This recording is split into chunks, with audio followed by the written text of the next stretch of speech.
Hello student, good morning. আজকে আমরা পড়ব হ্যালো অ্যালকেনের প্রস্তুতি। আমরা আগের দিন পড়েছিলাম হ্যালো অ্যালকেনের সাধারণ ধর্মাবলী, তো basic properties of hello alkane, তাদের বন্ধনের প্রকৃতি। তো আজকে আমরা পড়ব হ্যালো অ্যালকেনের প্রস্তুতি। এবার হ্যালো অ্যালকেনের প্রস্তুতিতে আমরা যেটা প্রথম করব, যে বিক্রিয়াগুলোর দ্বারা আমরা হ্যালো অ্যালকেনকে প্রস্তুত করব, সেই বিক্রিয়াগুলোর মেকানিজম আছে, ক্রিয়া কৌশল আছে। কিন্তু ক্রিয়া কৌশল বা মেকানিজম বুঝতে গেলে আমাদেরকে অবশ্যই নিউক্লিওফিলিক প্রতিস্থাপন বিক্রিয়া অর্থাৎ SN1 এবং SN2 বিক্রিয়ার ক্রিয়া কৌশল ডিটেইলে জানতে হবে। তো যেহেতু আমরা এই চ্যাপ্টারেই পড়বো, কিন্তু কিছুদিন বাদে পড়বো, কয়েকটা ক্লাস বাদে পড়বো SN1 SN2 বিক্রিয়ার ক্রিয়া কৌশল, তাই আজকে আমরা বিক্রিয়ার ক্রিয়া কৌশলের মধ্যে ঢুকবো না। কিভাবে বিক্রিয়া হয়, কেন হয়, ঢুকবো না। আমরা খালি বিক্রিয়ার আউটলাইনটা দেখব, অর্থাৎ খুব সহজে কিভাবে হ্যালো অ্যালকেনকে প্রস্তুত করা যায়। পরবর্তীতে যখন আমরা SN1 SN2 বিক্রিয়ার ক্রিয়া কৌশল ডিটেলে শিখে যাব, তখন গিয়ে আমরা এই বিক্রিয়াগুলোর ক্রিয়া কৌশলকে আবার ফিরে দেখব। ঠিক আছে, তো শুরু করা যাক হ্যালো অ্যালকেনের প্রস্তুতি। তো প্রথম আমরা হ্যালো অ্যালকেনকে প্রস্তুত করব যার থেকে, সেটা হচ্ছে অ্যালকোহল থেকে। আমি যখন হ্যালো অ্যালকেনকে প্রস্তুত করব, তখন তোমরা সাইডের এই নম্বরগুলোকে ফলো করবে, তাহলে তোমাদের গুলিয়ে যাবে না যে কখন কিসের থেকে প্রস্তুত হচ্ছে। তো আমরা এই 1 দিচ্ছি কার্যকরীমূলকের জন্য, নিউমেরিক্যাল 1 আমরা ব্যবহার করছি কার্যকরীমূলকের জন্য। প্রথম কার্যকরীমূলক আমাদের অ্যালকোহল থেকে। এবার অ্যালকোহল থেকে যখন আমরা হ্যালো অ্যালকেনকে প্রস্তুত করব, তার ভেতরেও একাধিক প্রসিডিওর আছে। প্রথম আমরা যে বিক্রিয়াটার দ্বারা প্রস্তুত করব, সেটা হচ্ছে HX এর সাথে বিক্রিয়া দ্বারা। এবার HX কি? আমরা কেমিস্ট্রিতে X মানে সবসময় হ্যালোজেনকে বুঝি। তো HX বলতে আমরা HCl নিতে পারি, HBr নিতে পারি, HI নিতে পারি। HF কেন নেওয়া হয় না? কারণ ফ্লুরিন এত বেশি রিঅ্যাক্টিভ যে ফ্লুরিনের সাথে বিক্রিয়াগুলো প্রচন্ড দ্রুত গতিতে ঘটে এবং বিস্ফোরণ হতে পারে। ফ্লুরিনটাকে আমরা অ্যাভয়েড করব। আর ফ্লুরিনের ডিটেল ক্যারেক্টারিস্টিক্স আমরা ক্লাস 12 গ্রুপ 17 যখন পড়বো তখন আমরা জানবো। তো আমরা সাধারণত কয়েকটা ক্ষেত্রে ফ্লুরিনের বিক্রিয়া আছে, তা বাদ দিয়ে আমরা সাধারণত এক্স বলতে ক্লোরিন, ব্রোমিন, আয়োডিনকে বোঝাবো। এবার লক্ষ্য করো, আমি যখন 3টে ছবি এঁকেছি, আমি আগের দিনও আলোচনা করেছি যে এইচ এর সাথে সিএল এর যে বন্ধন দৈর্ঘ্যটা হয় সেটা সব থেকে ছোট, আর এইচ এর সাথে আই এর বন্ধন দৈর্ঘ্য সব থেকে বড় হয়, কারণ ক্লোরিনের সাইজ ছোট আর আয়োডিনের সাইজ বড়, তোমরা আগেই দেখেছো। তো HCl বন্ধন দৈর্ঘ্য সব থেকে ছোট হওয়ার দরুন এই বন্ধনটা শক্তিশালী, তো এই বন্ধনটা ভাঙা কিন্তু সব থেকে কষ্টকর। অথচ এই বন্ধন ভাঙা কিন্তু সব থেকে সোজা। তাই আমরা যদি অ্যাসিডের তীব্রতা বলি, HCl ভেঙে H প্লাস আর Cl মাইনাস যত দ্রুত তৈরি হবে, HI ভেঙে H প্লাস আর I মাইনাস তার থেকেও দ্রুত তৈরি হবে। অর্থাৎ HI এমন একটা অ্যাসিড যে খুব সহজে হাইড্রোজেনকে দান করতে পারে বা H প্লাস আয়ন দান করতে পারে। তাই HI কে আমরা বলি হ্যালোজেন অ্যাসিডগুলোর মধ্যে সব থেকে তীব্র অ্যাসিড, বা তুমি বলতে পারো এটা সব থেকে তীব্র বিজারক। এই প্রসঙ্গে একটা কথা বলি, কখনোই কিন্তু তোমরা জানবে না যে HCl তীব্র অ্যাসিড হ্যালোজেন অ্যাসিডগুলোর মধ্যে। হ্যালোজেন অ্যাসিডগুলোর মধ্যে সব থেকে, হ্যালোজেন হাইড্রাসিডগুলোর মধ্যে বেটার বলা ভালো, সব থেকে তীব্র অ্যাসিড হচ্ছে HI, কারণ এখান থেকে খুব সহজেই H প্লাস বেরিয়ে যেতে পারে এবং এই H প্লাস যে দ্রুত দান করতে পারে সেই তীব্র অ্যাসিড, সুতরাং HI তীব্র অ্যাসিড। তো স্বাভাবিকভাবেই আমরা যখন বিক্রিয়াটা করব HI এর সাথে এই HX এর সাথে অ্যালকোহলের, এবং বিক্রিয়া দ্বারা আমরা তৈরি করতে যাব হ্যালো অ্যালকেন, তখন দেখবো আমার এখানে সব থেকে জরুরি যেটা, সেটা হচ্ছে বন্ধনটাকে ভাঙতে হবে। কোন বন্ধনকে ভাঙতে হবে? HX বন্ধনকে। কিরকম বিক্রিয়াটা আউটলাইন দেখা যাক।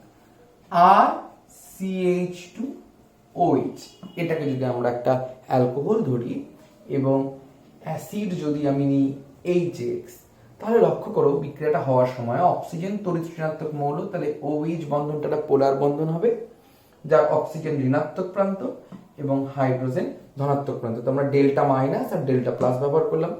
সিমিলারলি বেটার এই জায়গাটায় আমরা এইভাবে যদি না বলি তাহলে আর একটু বেটার হয় যে অক্সিজেন ঋণাত্মক প্রান্ত আর এই জায়গায় হাইড্রোজেন ধনাত্মক প্রান্ত, এক্স ঋণাত্মক প্রান্ত। কার্বন আর অক্সিজেন বন্ধনে কিন্তু আবার কার্বন ধনাত্মক প্রান্ত, অক্সিজেন ঋণাত্মক প্রান্ত, ওএইচটাকে আমরা বাদ রাখছি, ওটা পরে বিক্রিয়া অংশগ্রহণ করবে, অন্য ধরনের বিক্রিয়া। তো এবার যদি আমি বিক্রিয়া করি পজিটিভের সাথে নেগেটিভকে আমি যোগ দিব, তাহলে আমি খুব সহজে, আমি মেকানিজমে ঢুকছি না বিক্রিয়াটা, যদি আমি বিক্রিয়া করি তাহলে বেসিক বিক্রিয়াটা এরকম। তাহলে এইচ ও এইচ বেরিয়ে আসলো, জল বেরিয়ে আসলো, তাহলে হয়ে গেল R C H two X আর জল। Yes, this is the reaction, R C H two X আর জল। এবার এটা হচ্ছে বেসিক বিক্রিয়া। এবার এই এক্স এর জায়গায় আমি যদি ক্লোরিন ব্যবহার করতাম তাহলে অ্যালকিল ক্লোরাইড, যদি ব্রোমিন ব্যবহার করতাম অ্যালকিল ব্রোমাইড, যদি আয়োডিন ব্যবহার করতাম অ্যালকিল আয়োডাইড। তাহলে কি আমি এখানে HCl বসালেই বিক্রিয়া হবে? না, সেক্ষেত্রে কিন্তু সহজ হবে না। এবার ক্লোরিন, ব্রোমিন বা আয়োডিনের ক্ষেত্রে কিছু ছোট ছোট চেঞ্জ করতে হবে যাতে করে বিক্রিয়াটা হয়। এটা হচ্ছে বিক্রিয়াটা হওয়ার বেসিক পদ্ধতি। যেমন আমি যদি ক্লোরিন দিয়ে বিক্রিয়া করি, তো আমি এবার হেডিং করছি রোমান 1 এর ভেতরে এ নাম্বার পয়েন্ট, আর থেকে বলা ভালো HCl এর সাথে বিক্রিয়া। তাহলে আমি বিক্রিয়া কি লিখবো? আর CH2OH আগের মতোই, HCl, X এর জায়গায় Cl। তাহলে বিক্রিয়া যখন হবে আমরা দেখেছি OH আর H বেরিয়ে যাবে, আর CH2Cl আর জল, মানে HOH। তাহলে চেঞ্জ কি করতে হবে? দেখো এইটুকু কিন্তু সেম, জাস্ট HX এর জায়গায় আমি HCl বসিয়েছি, বাদ বাকি সবকিছু সেম। তো প্রোডাক্টে X এর জায়গায় Cl এসছে। এবার চেঞ্জ কি? এখানে একটা জিনিস আমাদেরকে অ্যাড করতে হবে অনুঘটক রূপে, অনাদ্র জিঙ্ক ক্লোরাইড। এই অনুঘটকটা দিলেই আমার RCH2Cl তৈরি হয়ে গেল। মেকানিজম কেন অনাদ্র জিঙ্ক ক্লোরাইড? না, এখন না, আমরা SN1 SN2 বিক্রিয়া পড়বো, তারপরে এর মেকানিজমকে ফিরে দেখব। নেক্সট এ নাম্বারের পরে আমরা একের বি নাম্বারে যাচ্ছি।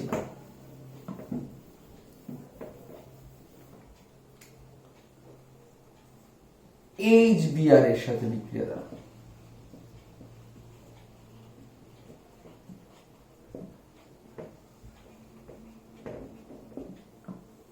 তো HBr এর সাথে যখন বিক্রিয়া করব আমাকে কি করতে হবে? সিম্পল বিক্রিয়া, RCH2OH HBr।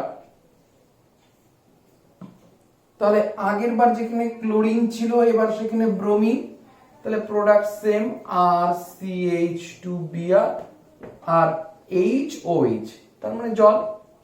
এবার এখানে চেঞ্জ, এবার এখানটায় আমরা 45%, যদি ভুল না করি 48% ঘন H2SO4 আমরা ব্যবহার করছি। এবার HBr কে ল্যাবরেটরিতে সরাসরি পাওয়া খুব মুশকিল, প্রচন্ড রিঅ্যাক্টিভ অ্যাসিড, তো এটাকে সরাসরি আমরা ব্যবহার করি না। তো এই বিক্রিয়াটাকে আমরা একটু সহজে করার জন্য কি করব? দেখো খুব সোজা জিনিস, পটাশিয়াম ব্রোমাইড নিব, আর এই যে H2SO4 ছিল এই H2SO4 কি ব্যবহার করব? কিভাবে ব্যবহার করব লক্ষ্য করো। দেখো HOSO3H, H2SO4 এর সংকেতকে আমরা এইভাবে লিখতে পারি। কেন লিখতে পারি একটু দেখে নাও। সালফিউরিক অ্যাসিডের গঠন কি রকম? এখানে একটা অসমযোজী বন্ধন থাকে, এখানে একটা অক্সিজেনের সাথে অসমযোজী বন্ধন, আর দুটো সিঙ্গেল বন্ড। তাহলে লক্ষ্য করো যে আমি যদি ওটাকে আলাদা লিখি তাহলে বাদ বাকিটা পড়ে থাকলো কি? এইটুকু অংশ পড়ে থাকলো S, তিনটা অক্সিজেন, O3H হলো। এবার বিক্রিয়া যখন হবে তখন কিভাবে বিক্রিয়া হবে? HBr বেরিয়ে গেল, HBr প্লাস পড়ে থাকলো কি KOSO3H, লেখো KOSO3H। এবার এটাকেই যদি আমি এইটুকু অংশকে যদি আমি একসাথে লিখি তাহলে কি লিখবো, KHSO4 পটাশিয়াম বাইসালফেট। এবার তোমার চিনতে সুবিধা হচ্ছে, তো KOSO3H না লিখে আমি লিখতে পারি KHSO4, একই ব্যাপার, কোনো অসুবিধা নেই। এবার এই যে HBr তৈরি হলো, এই HBr কে আমি এখানটা বিক্রিয়া করাবো, তার মানে RCH2OH প্লাস HBr। একটু দেখে যাও, তারপরে আমি যখন সাম আপ করবো পুরোটা বুঝতে পারবে। বিক্রিয়া হলো তাহলে RCH2Br প্লাস H2। এবার যদি আমি জল দিই, এই পুরো দুটো লাইনকে যোগ দিই, এই পার্ট অফ দ্য রিয়াকশনকে যোগ দিই, দেখো HBr আমার বাঁ দিকেও আছে, ডান দিকেও আছে, তাহলে এটাকে আমি ক্যান্সেল করে দিব। এবার আমি উপর নিচ যোগ দিচ্ছি, বিক্রিয়ক RCH2OH, তার মধ্যে বিকারক হিসাবে আমি মেশাচ্ছি KBr, আর এই যে HOSO3H, এটা কি, এটা H2SO4। তাহলে প্রোডাক্টটি পাচ্ছি RCH2Br, মেইন প্রোডাক্ট, তার সাথে পাচ্ছি আমি KHSO4, আর আমি পাচ্ছি জল।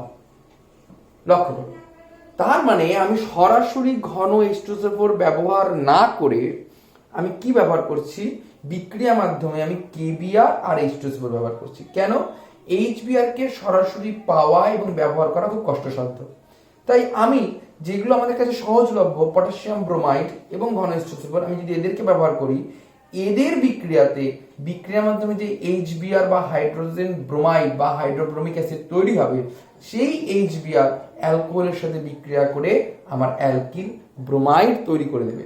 সুতরাং এই বিক্রিয়াটাকে তুমি এইভাবেও লিখতে পারো, তুমি এইভাবেও লিখতে পারো। যদি তোমার এইভাবে লিখতে অসুবিধা হয় একবারে, তাহলে স্টেপ ভেঙে রাখো, কোনো ভুল নেই। নেক্সট আমরা HBr এর সাথে বিক্রিয়া শেষ করলাম, এবার আমরা আসবো HI এর সাথে বিক্রিয়া, তাহলে এটা হয়ে গেল আমার C number point. Very good. তাহলে দেখো এবার HI এর সাথে যখন বিক্রিয়া করব আমরা, তখন কি আমরা চেঞ্জ করব, দেখো HI এর সাথে যখন বিক্রিয়া হবে তাহলে RCH2OH, এবার HI, তাহলে OH আর H জল বেরিয়ে গেল, তৈরি হলো RCH2I আর জল।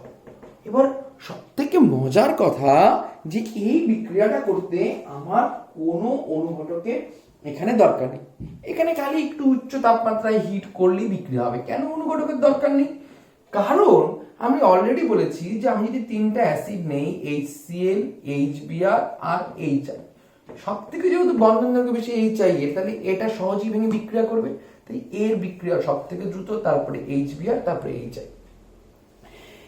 তারপরে তিনটা অ্যাসিডের মধ্যে অ্যালকোহলের সাথে সব থেকে দ্রুত বিক্রিয়া করবে HI, নেক্সট HBr, তারপরে HCl, তাই এই ক্ষেত্রে কোনো অনুঘটকের দরকার নেই। এবার আবার আগের মতোই HBr এর মতো এখানে একটু টুইস্ট আছে, একটু সামান্য চেঞ্জ আছে, কি যে HI কে তীব্র বিজারক অ্যাসিড হওয়ায় একে সরাসরি ব্যবহার করা হয় না, বিক্রিয়া মাধ্যমে আমরা HI কে তৈরি করে নিই। যেমন আগের বারে HBr কে তৈরি করে নিয়েছিলাম, এবার HI কে তৈরি করে নিব। কিভাবে তৈরি করে নিব, একই প্রসিডিউর, KI তার সাথে বিক্রিয়া করাবো আমি H3PO4 এর। এবার H3PO4 অর্থ ফসফরিক অ্যাসিড, একে কিভাবে লেখা যায়, দেখো H3PO4 একটু গঠনটা দেখে নাও। তাহলে P এর সাথে O এর একটা অসমযোজী বন্ধন আর তিনটে সমযোজী বন্ধন। তাহলে H3PO4 এ তুমি যদি OH টাকে এরকম করে লেখো, তাহলে বাদ বাকি পার্টটাকে কি লিখতে পারো, এইটুকু পার্টকে PO3H, PO3H, আগের বার যেমন ছিল HOSO3H, এটাও সেরকম। তাহলে এবার কি বিক্রিয়া হবে, মুছে ফেলি এটাকেও মুছে ফেলি। তাহলে একই রকম কি বিক্রিয়া হবে, যে potassium positive end, iodine negative end, hydrogen positive end, oxygen negative end. তাই যদি হয় তাহলে পজিটিভ আর নেগেটিভের বিক্রিয়া করলে এই যে দেখো HI তৈরি হলো। এই পজিটিভ নেগেটিভকে মুছে দিই, এগুলোকে দেওয়ার দরকার নেই, এটা তো বোঝানোর জন্য দিয়ে রাখলেও কোনো ক্ষতি ছিল না, খালি ডেল্টা ব্যবহার করতে হতো। তাহলে আমার তৈরি হবে HI প্লাস এই জায়গায় লক্ষ্য করো কে এইচ পি, কটা অক্সিজেন? 4টা অক্সিজেন, কে এইচ পি 4টা অক্সিজেন। তাহলে আগের বার KHSO4 তৈরি হয়েছিল মনে করো যখন আমি সালফিউরিক অ্যাসিড ব্যবহার করেছিলাম, তাহলে এটার নাম ছিল পটাশিয়াম বাইসালফেট আর এটার নাম পটাশিয়াম বাইফসফেট KHSO4। ঠিক আছে, তাহলে আমরা ব্যবহার করলাম H3PO4, এর নাম অর্থো ফসফরিক অ্যাসিড, ফসফরিক অ্যাসিড, সামনে একটা অর্থ লাগাতে হবে। এই অ্যাসিডটার সম্বন্ধে তোমাদের ডিটেলে পড়তে হবে এই বছর। তো আমার তৈরি হয়ে গেল HI। এবার HI কে এরকম করে বিক্রিয়া করাবো, RCH2OH প্লাস HI, তাহলে প্রোডাক্ট আসছে আমার আগের মতোই OH আর H বের করে দিলাম, তাহলে RCH2I প্লাস H2। এবার যদি আমি পুরোটাকে যোগ দেই আগের মতোই, দেখো HI বাঁ দিকেও আছে ডান দিকেও আছে, আমি এটাকে ক্যান্সেল করে দিলাম আমি যোগ দেওয়ার সময়, তাহলে বিক্রিয়ক RCH2OH সাবস্ট্রেট। এবার রিঅ্যাকট্যান্ট কি? রিঅ্যাকট্যান্ট দেখো আমি ব্যবহার করেছি KI ব্যবহার করেছি আর HOPO3H, তাহলে KI আর HOPO3H, এটাকে একসাথে লিখলে কটা H? আমি তো একটু ভুল করে দিয়েছি, এখানে HOPO3H2, কারণ ফসফরিক অ্যাসিডে 3টে হাইড্রোজেন ছিল। সরি সরি সরি সরি, এই যে ফসফরিক অ্যাসিডের স্ট্রাকচারটাকে লক্ষ্য করো, আমি ছোট্ট একটা ভুল করে দিয়েছি, 3টা হাইড্রোজেন ছিল, তাহলে আমি যদি একটা OH কে আলাদা করি তাহলে পড়ে থাকবে দুটো H2, তাহলে এখানে KH2, তাহলে এটার নাম পটাশিয়াম ডাইহাইড্রোজেন ফসফেট। সরি আমার একটা ভুল হয়েছিল, পটাশিয়াম বাইফসফেট না, পটাশিয়াম ডাইহাইড্রোজেন PO4 কে বলে হচ্ছে phosphate, potassium hydrogen phosphate. Sorry এটা আমার একটা মিস্টেক ছিল। তাহলে H3PO4 বিক্রিয়া করলো, তাহলে প্রোডাক্ট হলো RCH2I, তাহলে একটা অ্যালকিল আয়োডাইড, তারপরে এই যে KH2PO4 আর হলো জল। তাহলে আমরা HX এর সাথে 3 ভাবে বিক্রিয়া করালাম, প্রথমে HCl নিলাম, তারপরে HBr নিলাম, তারপরে HI নিলাম। যখন HCl এর সাথে বিক্রিয়া করিয়েছিলাম তখন অনাদ্র জিঙ্ক ক্লোরাইড অনুঘটক হিসেবে ব্যবহার হয়েছিল। HBr এর সাথে বিক্রিয়া করার সময় আমরা ব্যবহার করেছিলাম KBr আর ঘন H2SO4, আর পটাশিয়াম HI এর সাথে বিক্রিয়া করানোর সময় আমরা ব্যবহার করলাম পটাশিয়াম আয়োডাইড আর ortho phosphoric acid. Very good. Next আমরা এবার কি করব, আমরা অ্যালকোহলই আছি কিন্তু আমরা অ্যালকোহল থেকে বের হচ্ছি না, নিউমেরিক্যাল 1 এর ভেতরেই থাকবো। এবার আমরা HX এর সাথে বিক্রিয়া না করিয়ে অ্যালকোহলকে বিক্রিয়া করাবো হ্যালোজিনেটিং এজেন্টের সাথে। হ্যালোজিনেটিং এজেন্ট কারা? তো আমার রোমান 2। এবার হ্যালোজিনেটিং এজেন্ট, হ্যালোজিনেটিং এজেন্ট হিসাবে তাদেরকেই বলে যারা হ্যালোজেনকে সাপ্লাই করে। এবার কারা হ্যালোজেন সাপ্লাই করে? দেখো PCl5, এটাকে মনে রাখবে, ফসফরাস পেন্টাক্লোরাইড, এর কাজই হচ্ছে ক্লোরিন সাপ্লাই করা। একইভাবে PCl3 যদি নেই তাহলে এটারও কাজ ক্লোরিন সাপ্লাই করা, ফসফরাস ট্রাইক্লোরাইড। আর একটা হচ্ছে SOCl2, এটার নাম হচ্ছে থায়োনিল ক্লোরাইড, থায়োনিল ক্লোরাইড। এবার SOCl2 একটু গঠনটা লক্ষ্য করো, SOCl2, এটা হচ্ছে SOCl2 গঠন, তার মানে অক্সিজেনের সাথে ডাবল বন্ড আছে, দুটো ক্লোরিন আছে, এগুলো তো আমরা পরে আসবো। তো এই তিনটা হচ্ছে হ্যালোজিনেটিং এজেন্ট। এবার লক্ষ্য করো এরা সবাই ক্লোরিন সাপ্লাই করছে, তাহলে ব্রোমিন আয়োডিনকে সাপ্লাই করবে। ব্রোমিন আয়োডিন সাপ্লাই করার জন্য আমরা ব্যবহার করতে পারি PBr3 বা PI3। PI5 বা PBr5 হয় না, এখানেও ক্লোরিনের জায়গায় ব্রোমিন আয়োডিন ইউজ করা যায়। মানে ব্রোমিন আয়োডিনকে যদি আমার সাপ্লাই করতে হয় তার মানে আমাকে ব্যবহার করতে হবে ফসফরাস ট্রাইব্রোমাইড বা ফসফরাস ট্রাইআয়োডাইড। এবার আমরা তিনখানা রিয়াকশন করব এদের তিনজনের সাথে, দেখা যাক। তাহলে এবার এবার এ নাম্বারে আসছে PCl5 এর সাথে বিক্রিয়া।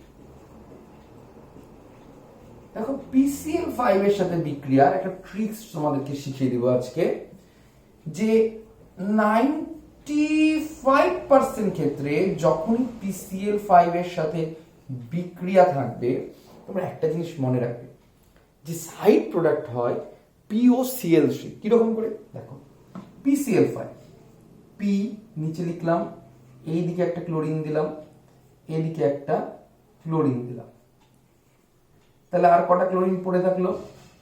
তিনটা ক্লোরিন পড়ে থাকলো, 2 3, কারণ PCl5। এবার লক্ষ্য করো, যদি আমি এখান থেকে HCl-টাকে আলাদা করি, যদি এখান থেকে আমি RCH2Cl-কে আলাদা করি, তাহলে আমি কি কি পাচ্ছি? তাহলে RCH2Cl, RCH2Cl, HCl, HCl, তাহলে আমার পড়ে থাকলো কি? দেখো P পড়ে থাকলো, একটা অক্সিজেন পড়ে থাকলো, তিনটা ক্লোরিন পড়ে থাকলো। তাহলে P, একটা অক্সিজেন, তিনটা ক্লোরিন। কেন ডাবল বন্ড দিলাম? কারণ ফসফরাসের যোজ্যতা কত ছিল? 5 ছিল শুরুর যৌগটাতে। তিনটা ক্লোরিনের যদি 3 হয় আর দুটো যোজ্যতা ফাঁকা আছে, তাই দুটো যোজ্যতা অক্সিজেনকে দিয়ে পূরণ হলো। এর নাম ফসফোনিল ট্রাইক্লোরাইড, ফসফোনিল ট্রাইক্লোরাইড। তাই PCl5 এর সাথে বিক্রিয়া একমাত্র ব্রোমিন দিয়ে হয় না, আয়োডিন দিয়ে হয় না। তাই এই বিক্রিয়াটা একবারে ব্যালেন্সড হয়ে যাবে, একবারে রিয়াকশন হয়ে যাবে RCH2Cl, POCl3, HCl। এটাকে আমরা বলতে পারি তিনটা পার্টের রিয়াকশন, এই একটা পার্ট, মাঝের একটা পার্ট, শেষের পার্ট হলো।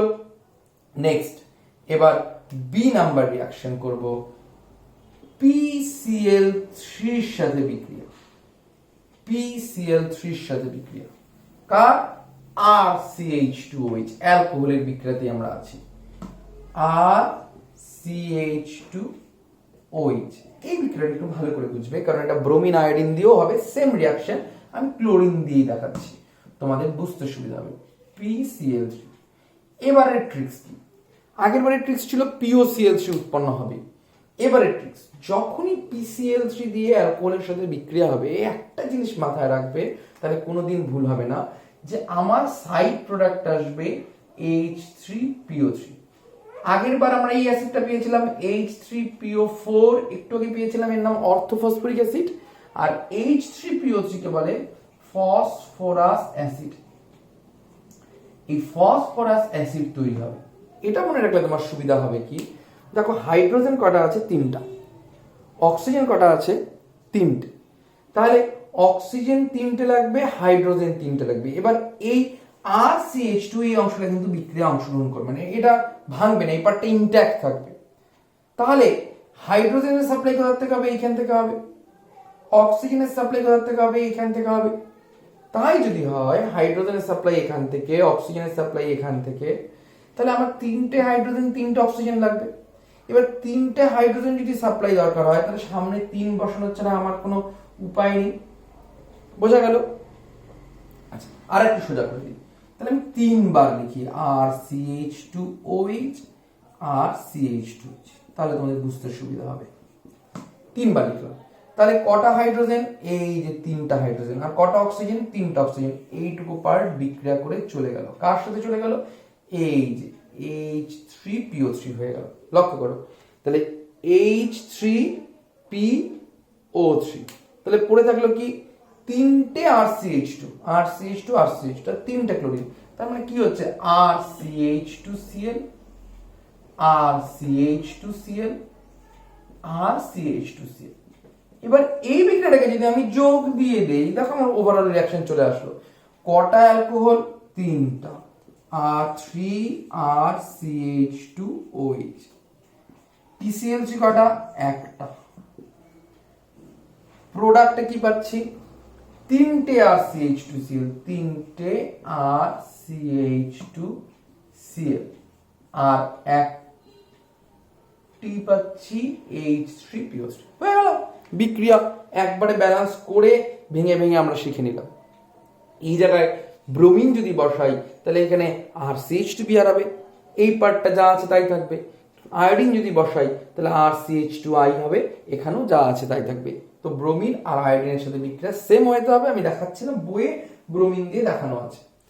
এবার আমরা 3 নাম্বার হ্যালোজেনেটিং এজেন্ট, বলা ভালো ক্লোরিনেটিং এজেন্ট, কারণ এটা খালি ক্লোরিনই সাপ্লাই করে, সেটা হচ্ছে SOCl2 থায়োনিল ক্লোরাইডের সাথে বিক্রিয়া শিখব।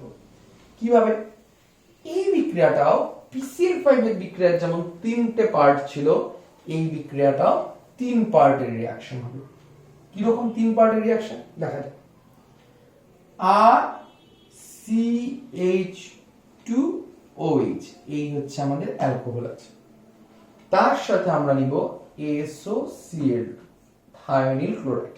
এবার থায়োনিল ক্লোরাইডকে আমি নিচে নিয়ে আসি, নিচে নিয়ে এসে লিখব কি SOCl এবার লিখতে পারি। দেখো বিক্রিয়া হয়েই গেছে।